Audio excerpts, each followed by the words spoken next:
Tonight, we're counting down Seattle's top 5 nightlife neighborhoods inside the city limits and what it costs to live close to the bars, clubs, breweries, and music rooms in 2026. The number one pick is not the price story most people assume. For this countdown, nightlife matters first. Late-night streets, music, bars, clubs, breweries, and the ability to move between them without turning the night into a logistics project. Cost matters too, because living near the action usually means trading quiet streets and easy parking for walkability, noise, and a front row seat. Number 5 is Pioneer Square. Seattle's original neighborhood brings nightlife into the city's oldest brick blocks, with music rooms, bars, and a stadium district close by. WalkScore rates Pioneer Square at 97, so the evening rhythm here is built around walking from one stop to the next. Zillow's home value estimates from May 2026 put the typical home value around $610,869. What gives Pioneer Square its spot is atmosphere. This is not a polished nightlife district built from scratch. It is layered into historic storefronts, older masonry, narrow streets, and corners that feel tied to Seattle's early city center. On event nights near the stadiums, the neighborhood can shift quickly from local bar crawl to pregame and postgame traffic. That can be exciting, but it also means the sound of the district is part of living here. From a cost perspective, Pioneer Square sits in the middle of this countdown rather than at either extreme. It is below Ballard and Fremont, above Belltown, and close enough to downtown that the price is not just about the home itself. You are paying for historic character, walkability, and a nightlife setting that changes with concerts, games, and weekend crowds. For someone comparing Seattle neighborhoods strictly by evening access, Pioneer Square makes a strong case without reaching the highest median here. Number 4 is Fremont. The self-declared center of the universe has its own style of nightlife, centered around North 36th Street, where bars and taprooms keep evenings active without copying downtown. Fremont also carries a walk score of 97, which matters because the best version of a night out here is usually moving on foot between a few nearby stops. The median home value comes in at $899,010. Fremont's nightlife feels more neighborhood-driven than stadium-driven or club-driven. The streets have a mix of taverns, breweries, casual late-night energy, and the quirky landmarks that make Fremont immediately recognizable. It is close to the water, close to the Burke-Gilman Trail, and still very much its own pocket of Seattle.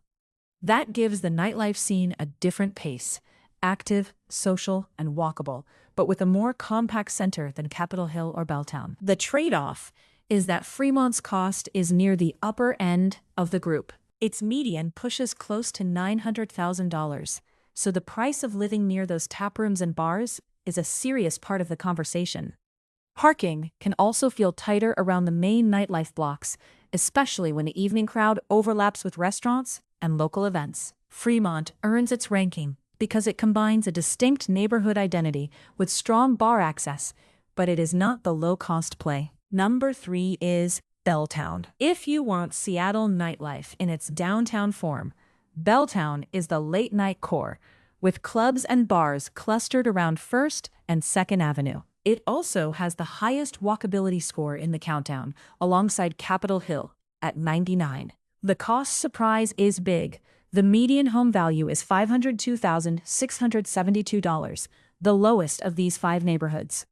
That price point is part of why Belltown lands so high. It puts you steps from downtown nightlife, waterfront access, restaurants, hotels, lounges, and music-oriented venues without carrying the highest median in this group.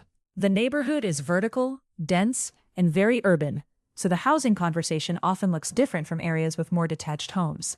Median estimates are still broad neighborhood snapshots, and individual listings can land far above or below that number. But Belltown's position is still notable. Living in Belltown also means accepting the full downtown soundtrack. Weekend nights can run loud and late, and the same blocks that make it easy to move between venues can be busy well after dinner hours. That is the trade.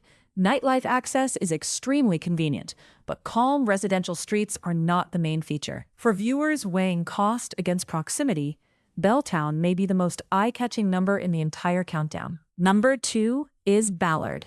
Ballard Avenue gives this neighborhood one of Seattle's strongest nightlife strips, with brick storefronts, bars, breweries, and live rooms, creating a very complete evening scene. The walk score is 79, lower than the other four, but the nightlife spine itself is concentrated enough to feel easy once you are there. The median home value is $965,889, the highest of the five. Ballard's appeal is not just that it has places to go, it is that the main nightlife district has a recognizable physical setting. Ballard Avenue's older commercial buildings, restaurant patios, music spaces, and brewery energy give the neighborhood a strong evening identity.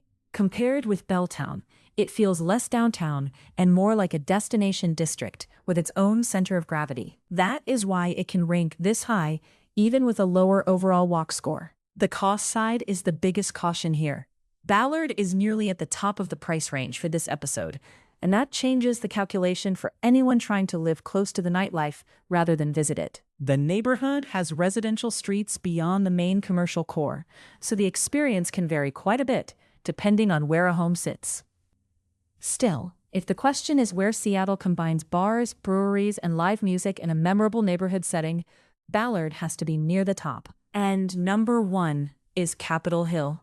This is the undisputed center of Seattle nightlife, anchored by the Pike Pine corridor and its dense run of bars, clubs, and music rooms.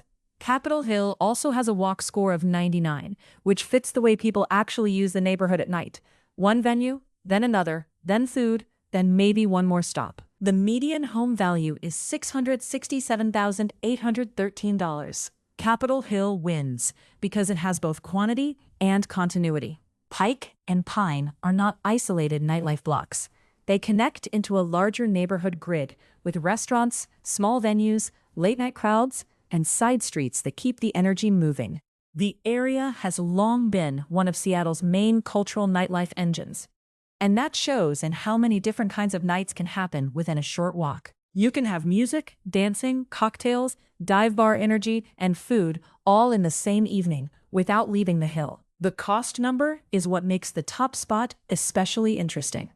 Capitol Hill is not the cheapest of the five, but it is well below Ballard and Fremont, while offering the strongest overall nightlife concentration. That does not mean every home is priced near the median, and it does not erase the real trade-offs of noise, crowds, and limited parking near the busiest streets. But for nightlife access inside Seattle, Capitol Hill gives the most complete package: the deepest venue scene, top-tier walkability, and a median that does not sit at the top of this countdown. So the countdown is Pioneer Square, Fremont, Belltown, Ballard, and Capitol Hill.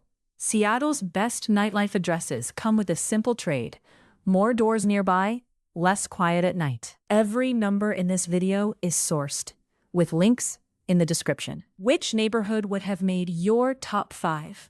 If this helped, tap like and subscribe, and tell me what Seattle ranking you want next.